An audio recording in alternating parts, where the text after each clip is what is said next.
எல்லாருக்கும் வணக்கம். நான் உங்க சித்ரா தேவி பேசுறேன். இப்போ இன்னைக்கு என்ன ஒரு வீடியோனா தெரியுமா? பாவம் திருநங்கை அந்த அம்மா, அந்த அக்கா தங்கச்சி இருக்கட்டும், எனக்கெல்லாம் அவங்க அம்மா தான் நான் நினைப்பேன். ஏன்னா அப்பா பாதி அம்மா பாதின்னு எனக்கு அவங்க அம்மா தான். எனக்கு என்னோட இதில் நான் அவங்கள அம்மா தான். நான் மனசாட்சியோட நான் இருக்கேன். நீங்க எல்லாம் மனசாட்சியோட நீங்க இருக்கீங்கன்னா அவங்களுக்கு நீங்க பேசுற பேச்சு இருக்குல்ல, கொஞ்சம் கம்மியா பேசுங்க. அவங்க யார் வீட்டுக்கு போய் அவங்க கஷ்டம் நம்ம மாதிரி உழைக்கிறாங்க, உங்க மாதிரி அவங்க ஒரு வேலையில் இருந்தாங்கன்னா இது பண்ணிருக்கலாம். ஆனா அவங்கள ரொம்ப சீப்பா பேசுறீங்க. அவங்க என்ன மனிதன் தானே, அவங்களும் மனுஷர் தானே. அவங்க என்ன இதா வேற லோகத்துல இருந்து வந்துட்டாங்களா? ஒரு பக்கம் சிவன், ஒரு பக்கம் பார்வதி. ஆனா அந்த வழியில அவங்க எவ்வளவு வழி வாங்குறாங்க தெரியுமா? நாங்க தான் பொம்பளைங்க ஒரு வழியில நாங்க மூடிட்டு போயிடும், ஒரு வழியில நாங்க வழி வாங்கிட்டு போயிடுறோம். ஆனா அவங்க எவ்வளவு வழி வாங்குறாங்க தெரியுமா? பாவம். யாரும் என்னென்னவோ ஒரு இந்த மாதிரி ஆளுங்க பார்க்கலாம். அது பேசும்போது எங்களுக்கு எவ்வளவு மனசு உடைக்கு தெரியுமா? பாவம், அவங்களும் ஒரு மனுஷன் தானே. இப்போ அவங்க என்னன்னா சாதிக்க விடுறீங்களா? சாதிக்க விடுறதுக்கு இப்பதான் சாதிக்க விட்டுட்டு இருக்கீங்க. அதுல அவங்கள 1000 காரணம். அவங்களுக்கு அவங்களோட சக்தி அவங்க இது பண்ணிட்டு இருக்காங்க. அவங்க வேலையை அவங்க கரெக்டா பண்ணிட்டு இருக்காங்க. ஆனா அவங்கள தப்பா நினைக்காதீங்க. அவங்க கடவுள் மாதிரி எங்களுக்கு. ஆனா அந்த அவங்கள பத்தி நீங்க தப்பா கமெண்ட் பண்றது, தப்பா இது பண்றதெல்லாம் வேணாம். உலகத்துல நீங்க என்ன வேணும்னா பண்ணிக்கோங்க, வேணான்னு யாரும் சொல்லல. ஆனா உங்க உங்க உங்க சூழ்நிலையே பார்த்துக்கோங்க.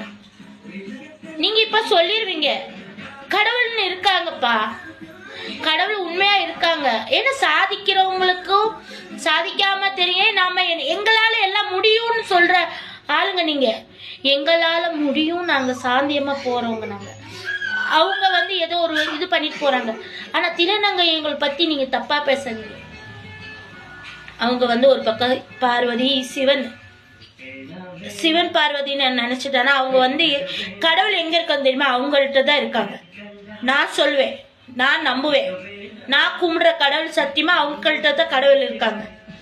ஆனா அவங்க எல்லா வழியும் அவங்க தாங்கிட்டு இருக்காங்க. அவங்களுக்கு நீங்க பேசுற அளவுக்கு தான் பேசணும். நாங்க தான் எல்லாருக்கும் மேல, நீங்க நீங்க எல்லாம் என்னடா பண்றீங்கன்னு சொல்லாதீங்க. நான் அழிச்சவன்லாம் மண்ணுக்குள்ள போயிட்டியாப்பா.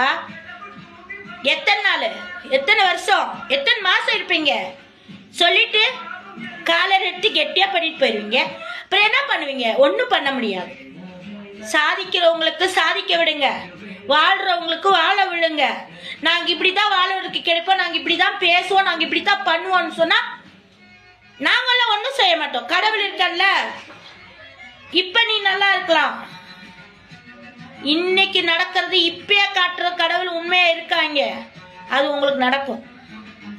திருநங்கைகளை பத்தி நீங்க தப்பா பேசக்கூடாது. அவங்க எங்களுக்கு அக்கா தங்கச்சி அப்பா அம்மா மாதிரி நாங்க நினைக்கிறோம். அவங்கள பத்தி நீங்க தப்பா பேசக்கூடாது. அவங்க படுற கஷ்டம், கையடிச்சு காசு வாங்குறாங்கன்னா அவங்க வவுத்துக்கு. யார் வீட்டு கொள்ளை அடிக்கல, யார் வீட்டு கொலை பண்ணல, கொலை கேஸ் பண்ணல. உழைச்சானாலும் பிச்சை எடுத்தாலும் அவங்க நிம்மதியா சாப்பிடுறாங்க. அது ஒன்று தப்பு நினைக்கிறவனா உலகத்துல எவனும் நல்லவன் இல்லை. நீ கையெடுத்து அசிங்கமா பேசக்கூடாது. அவங்க ஒரு பொண்ணா நினைங்க, ஒரு தாயா நினைங்க, ஒரு அக்கா தங்கச்சியா நினைங்க. வீட்டு விட்டு வெளியே ஓட்டி, அது உங்க அக்கா தங்கச்சின்னா வீட்டு விட்டு ஓட்டிடுவீங்க. ஆனா அவங்க அப்படி இல்லை. எல்லாரும் என் பிள்ளைங்கன்னு கையெடுத்து 2 கையில வாங்க என் பிள்ளைங்களா கூப்பிடுற ஆளுங்க. அவங்க பத்தி நீங்க தப்பா பேசுறது தப்பு, கமெண்ட் அடிக்கிறது தப்பு. திருநங்கை அம்மா உங்களுக்கு சொல்றது ஒன்னேதான். அம்மா எந்த நாய்ங்க எப்படி பேசினா நீங்க கண்டுக்கிடாதீங்கம்மா. நீங்க சாதிக்கணும்னு நினைச்சா நீங்க சாதிச்சுட்டே போங்கம்மா. என்னைக்கும் ஆண்டவன் உங்க கூட இருப்பாருமா. நீங்க தான் எங்களுக்கு ஆண்டவர். நான் சொல்வேன், நான் கும்பிடுற கடவுள் எனக்கு சொல்ல வைக்கிறாருன்னா நான் அப்படி சொல்வேன். நான் கும்பிடுற என் முருகர் சொல்றார், நான் நம்புவேன். இன்னைக்கு வாழ்றோம், நாளைக்கு சாவுறோம்னு நினைக்கிறோம்ல, அது இல்ல. ஒரு நாள் நெஞ்சில சாதிச்சு சாவுறது தான். நாங்க சாதிச்சு சாவுவோம். என்ன பண்ணிக்கணும் பண்ணிக்கோங்க. திருநங்கையை பத்தி பேசுனீங்க, எவன் இருந்தாலும் சுமார் விட மாட்டோம். அவங்க ஒன்று அக்கா தங்கச்சியா நினைச்சு பாருங்க. அவங்க மனசுக்குள்ள ஒரு ஆசை இருக்கு, அந்த ஆசையை நினைங்க. எல்லாரும் மனுஷன், எல்லா வானத்திலிருந்து கோடி கோடி கொட்ட வேணும்னு தங்கப்பெட்டியில போய் புதைக்க மாட்டாங்க, அந்த 6 அடி 3 அடியில தான் புதைப்பாங்க. அந்த மாதிரி மனசாட்சியோட பேசுங்க, சரியா? வணக்கம்.